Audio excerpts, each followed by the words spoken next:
มาไอเดียทุกท่าน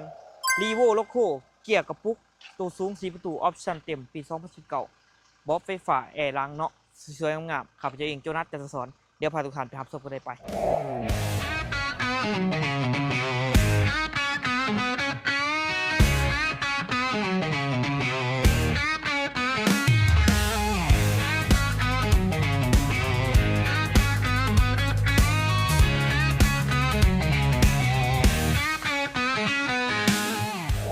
สบายดีทุกท่านเหมือนทั้งสองเขาเองเจเอ็นดาวคารถเล่าขับเจ้าเองผู้รีวิวโจนัสจะสอนเนาะมือนี้มีรถคำว่าใหม่ทุกท่านเป็นรีโวโลโคเป็นอีกรุ่นหนึ่งที่หลายคนตามหาและขายดีที่สุดเอามาเท่าไรก็บ่ย่างเนาะตัวนี้เป็นเกียร์กระปุกเนาะส่วนหลายก็จะมีแต่เกียร์ออโต้เนาะตัวนี้เป็นเกียร์กระปุกสำหรับบ้านเฮานี่นิยมที่สุดเพราะว่าขี่ในทางหญ้าทางลูกล่างเนาะไปง่ายทางปากซอกปากซองนี่บ่ค่อยเปะค่อยเพ่เนาะ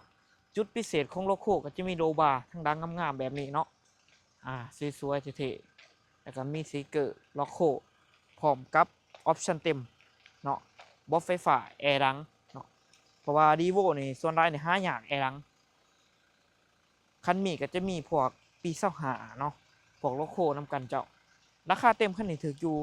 ล้านกับ90,000 บาทเด้อมาเบิ่งรถตัวจริงก็สามารถโอ้ร่วมกันได้ต่อรองกันได้โทรก่อนทุกครั้งเลยทุกท่านเด้อ9733ตัว679เนาะเดี๋ยวพาทุกท่านเข้าไปเบิ่งรถข้างในกันได้ไปเคมาเบิ่งข้างในเนาะข้างในจะเป็นโทนสีดำเนาะพวกมาได้จะให้มาเป็นมัลติฟังก์ชัน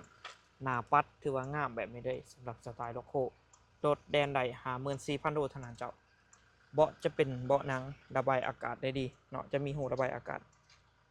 ตัวนี้จะเป็นเกียร์กระปุกเนาะหรือว่าเกียร์แมนนวลอีโคโหมดพาวเวอร์โหมดคอนโทรลต่างๆประหยัดน้ำมันโหมดพาวเวอร์สำหรับเพิ่มความแห้งความแซงต่างๆมีให้จอจะให้มาเป็นจอสัมผัสแบบนี้เดิมๆมาแต่ห้องงานแอร์จะปรับเป็นแอร์ระบบออโต้แบบนี้เนาะหลายฟังก์ชันในการใช้งานเนาะถือว่าสวยๆงามๆจะเป็นหมอกมุ่งบอกเวลาตับล็อกโลถือว่างามเด้อทุกท่านเด้อปรับแบนพับแบนได้ออปชั่นเต็มเนาะจะมีลำโพงอยู่แผงประตูแบบนี้เนาะแบนจะให้มาออโต้ข้างหนึ่งสำหรับเบื้องคนขับเจ้าเนาะสวยๆเลยสำหรับทางลานดังผู้โดยสารก็จะพิเศษสุดๆก็จะให้มาจะเป็นแอร์ดังทุกท่านเย็นสะดวกสบายสำหรับผู้ที่อยู่ด้านดังเพดานจะเป็นไหมาเป็นสีดำทุกท่านเบาะจะเป็นเบาะหนังเช่นเดียวกันเดิมมาแต่โรงงานระบายอากาศได้ดีกว้างขวางสะดวกสบายรถเดิมโบตับโบปิดรับประกันให้ทุกคันที่เฮารีวิวจะมีโลบาร์ทั้งหลังเท่ๆแบบนี้เนาะสำหรับรุ่นพิเศษโลโก้จะให้มันเป็นดุรันอีกจะมีตาถ่ายเนาะพร้อมกับใส่ตั้งถ่ายเพราะเป็นคาร์บอนเนาะอย่างสกปรกสกัวถือว่ายังไม่กระดิกกระเจครบทรงดอกทรงรางแน่นได้สักกันได้ยกไปกับพร้อมใช้งานได้มาเบิ่งทางด้านท้ายเนาะเป็นแม็กไลเนอร์เดิมโลโก้โตโยต้าครบเนาะตัวนี้ตัว L ตัว R อยู่ครบเนาะทั้งถกทั้งถ่ายโบตามโบปีนตัวนี้มีแม่แห้งสำหรับเอาขึ้นเอาลงสะดวกสบายผู้หญิงเอาขึ้นเอาลงเนาะง่ายๆจากว่าเบื้องด้านนี้เนาะตัวนี้จะให้มาเป็นบล็อกไฟฟ้าปรับเลยเป็นอารับตัวนี้เลยตาโลงามเบาะหนังสะอาดสะอ้างจักดีแอร์เย็นใครหมักกระจับจองได้เลย9733ตัว679เนาะรถเดิมโบตามโบปีนแน่นอนมิดออกมิดอาร์คเดิมๆงามๆจากโรงงานได้ทุกท่านเด้อโบตามโบปีนพวงมาลัยจะให้มาเป็นมัลติฟังก์ชันเนาะเกี่ยวกับปุ๊กเป็นกระแจเป็นปี2019นำใส่2020เด้อสายเวลโอเคมาเบิ่งข้างในของจักรข้างในของเครื่อง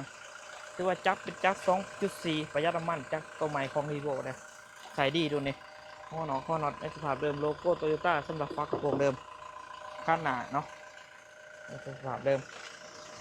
ตัว R อยู่ครบลูกศรลูกซ้อนเนาะตัว L อยู่ครบ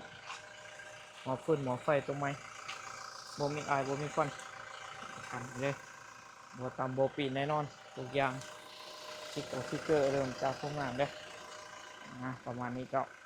เจ้าฝากไปถึงทุกท่านกับรถยอดฮิตรีโวโลโก้ปี2019นำใส่2020เกียร์กระปุก6สปีดคันนี้เนาะถือว่าสวยๆงามๆเป็นตัวสูง4ประตูเลยทุกท่านเด้อออปชั่นนี่ถือว่าให้มาเต็มเริ่มจากโรงงานเลยทุกท่าน เนาะบอกไฟฟ้าแอร์หลังโลวาทั้งหลังงามๆแบบนี้สีขาวหมกเด้อทุกท่านเด้อเอกสารครบสดพร้อมเท่าไหร่เป็นเดือนเป็นปีได้สบายสำหรับชาวหัวชาวสวนชาวขาชาวขายมาโอบมาลมกันได้ราคาเต็มคันนี้ถึงอยู่1,90,000 บาทเป็นเงินกีบเงินบาทเงินดอลลาร์ขายทุกอย่างเนาะมาโอบมาลมกันได้โทรกันทุกครั้ง9733ตัว679เนาะย้ำว่าโทรกันทุกครั้งเพื่อปาเอาโปรโมชั่นของแจกของแถมหลายๆอย่างเลยทุกท่านเด้อเนาะข้าพเจ้าเองโจนัสจันทสอนใน2 JN นาวขาโดดเล่าฝากติดตามเติมขอขอบใจทุกท่านได้